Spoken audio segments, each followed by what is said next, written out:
Hi guys, Paul from Journey of a Petrolhead. Today we're looking at the 2006 Jaguar XK, the 4.2 V8. Now these actually started in 2006. This is the second generation Jaguar XK. The first one was based on the Jaguar XJS with the same styling guru that was responsible for the Aston Martin DB7. This one has moved on. This is an all aluminium monocoque that's epoxy bonded, so there's much better handling and rigidity and stiffness, and it's a far superior car to drive, if we're honest, than the original XK. And the lines, I mean, look at the lines of this car, they're absolutely gorgeous. I like the way it swoops down. I like the little swing up here for the tail. I like the way the wheels are done. Now, a note on the wheels, actually, you can get these as a roux with 19-inch wheels. This particular one has a 20-inch wheels on it. They're reputed to give it an uncomfortable and a stiff ride. I actually find myself not in agreement with that. I've driven both the 19 and the 20, and I find them both quite nice, to be honest. We took this for a test drive earlier on. There was no problem with the handling. It was really, really nice to run around in. So the 20-inch wheels, they're fine. I wouldn't worry about them too much. You'll notice it is a pure coupe. As for the back seats, forget the back seats. They're no good for people. They're great for luggage. They're great for bits and pieces, which have a nice boot, but it's a real 2-and-2, as in you can't fit two in the back, right? I like the blade design that Jaguar have done here on the later models. The XF has this as well. I think that's a really nice touch. You can actually get that in body colour, or you can get it in chrome, and I like it in that touch. It's really, really, really good. If we come along the front of the car, you'll see that the bonnet line is really, really long, and it's a real classic coupe line. So what we have here, we have a long engine bay. We have the cabin set pretty far back in the car, almost to the end of the car, and then we have a small boot. A real classic coupe line here, and the lines of this car are fantastic. When this first came out in 2006, I thought it was really, really nice. I really like the look of this car. They facelifted it in 2009.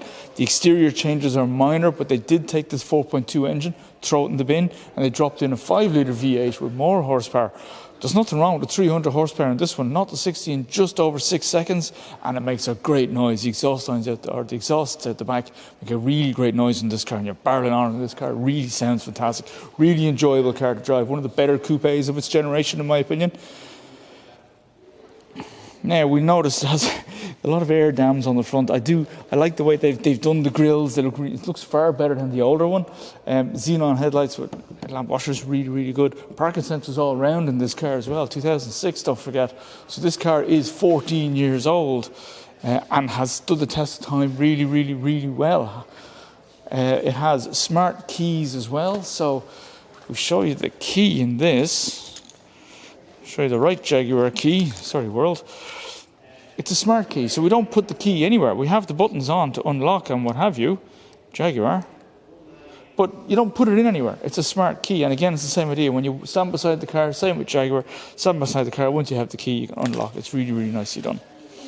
You notice that the flanks as well, they come out a wee bit. It's going to be hard to see this on the video, I understand that, but the flanks come out, and we have a nice integrated splash guard really here to stop the bodywork getting destroyed from puddles and nonsense. It's a really nice stance on the car. She's slightly wider on the back with enormous rear tyres, don't forget. Really, really large tyres on it, and the handling is just, it's nice. When you put the foot down, it sits down and it's gone. Now, 6-speed automatic transmission in this particular car, that's what they sold them with the 4.2 V8, 300 horsepower, as I've said. It has a sport mode, and the original version, we'll show you when we get to the interior video, the original had the J-gate. They changed it later on then for the circular gear transmission that we've seen in XFs and later XKs, but they don't have it in this one. Now, we'll notice, if we can come around the back, I don't know if you're going to be able to see, we have twin pipes, which sound really nice. They make a great noise, these exhausts, and we have parking sensors all the way around, and we have a reasonable boot. Open the boot. Okay, don't worry about that bit. We have a reasonable sized boot in this for your luggage, with space underneath for an actual, look at that, an actual spare tyre.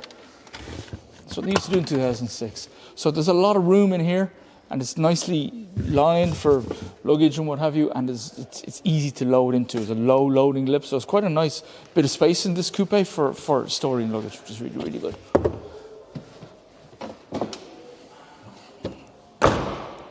I really like the touches they have on the outside of these. I like the chrome trim with Jaguar written in there. I really like these taillights. They're a huge improvement on the original XK. This is a much, much nicer one to be in. The lines are really, really sharp. We have an integrated, something you don't see very often now, an integrated radio aerial. So when you turn the radio on, this automatic radio aerial goes up. You don't see that much anymore. People generally incorporate that now into rear window heaters, but that's what we have in this one. Okay, and fuel tank. And the lines now, I mean, the lines in this car are great. It's really, really good to drive. It always gets attention, no matter where these kind of cars go. You always get a lot of attention from the public. That's a quick run around, I guess, of the XK 4.2, the 2006 generation. This with the original 4.2. I suppose I should say this is the same 4.2 engine that came in the original, the Series 1, if you like, XK, that was made up until 2006. Which was the first V8 Jaguar had actually since the late 60s, which is interesting. So they moved away from the V8s, but this one is particularly good and was improved, as I said, in 2009 with the 5-litre. Why don't we actually have a quick look at that engine now, and I'll show you the various different bits and pieces in the engine bay that are used and serviceable as usual. Okay, so let's have a look at the engine bay of the XK, the 4.2 that we've been talking about. And of course, Jaguar being Jaguar, they put the bonnet opener on the other side.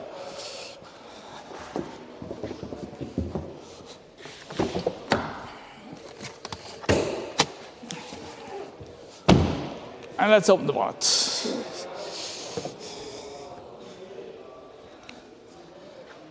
See, Jaguar are being smart. That's how you open the bonnet on the XK. That's very good. Okay. And we have good gas struts to hold it up, and we have a lot of insulation. Now, this engine is roasting because we took her out on a run. The first thing we should show you, actually, we don't see this in many cars. I'm not sure we've seen it in a car up to now. There's an airbag written right here. So the idea is this is for pedestrian protection in a crash. What happens is if we're in a crash, the airbag pops up. Sorry, if we're going to hit a pedestrian, I should say, the airbag pops, raises the bonnet up a little bit to give the pedestrian a more comfortable landing, which is interesting. Now, while we're here, what do we have? We have coolant. Very simple to get to. It's right there. And actually, you can see down the side of the tank this time. In other Jaguars, you take that off and have a look in. We showed you that on the S-Type video. Here you can see down the side. You can see how much coolant you have. That's good. There's the washer fluid. Dead simple, like where that is.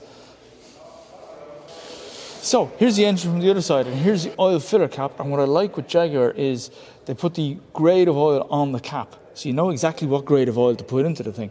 That's not always that easy. When you don't have it written on the cap, you don't know what the last person put in. Here it's dead simple, like that Jaguar, well done. Now, what we've also noticed in the engine bay, we have the power steering fluid just down there behind the headlight. Now you'll also notice with the headlights that actually you're unable to change these bulbs yourself. It's hard to get to, but they're xenon, so you shouldn't be messing with them too easily anyway.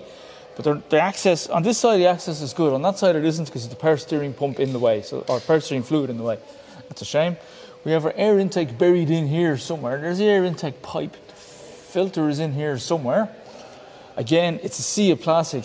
In modern engines, it's really hard to see stuff. If we took all this off, we'd see what we needed to see under here. But this is a V8. I want to see my V8 cylinders. I can't do it with a sea of plastic. And then we also have brake fluid buried in here somewhere. Good luck finding that. So, things in the engine bay. The coolant is easy. The washer fluid is easy. The oil is easy. The rest of it's not so easy. That's a bit of a shame. It's not quite as user serviceable as I would have liked. Okay, guys, so that's the end of the introduction and a quick walk around the outside of the 2006 XK, which I have to say is one of the nicest looking cars out there. Really has a real stance, a real presence about this car. It looks great. I prefer it actually in this colour, really nice in this colour. The silver and the grey ones tend to lose their detailing. This is really nice. It really pops, really good.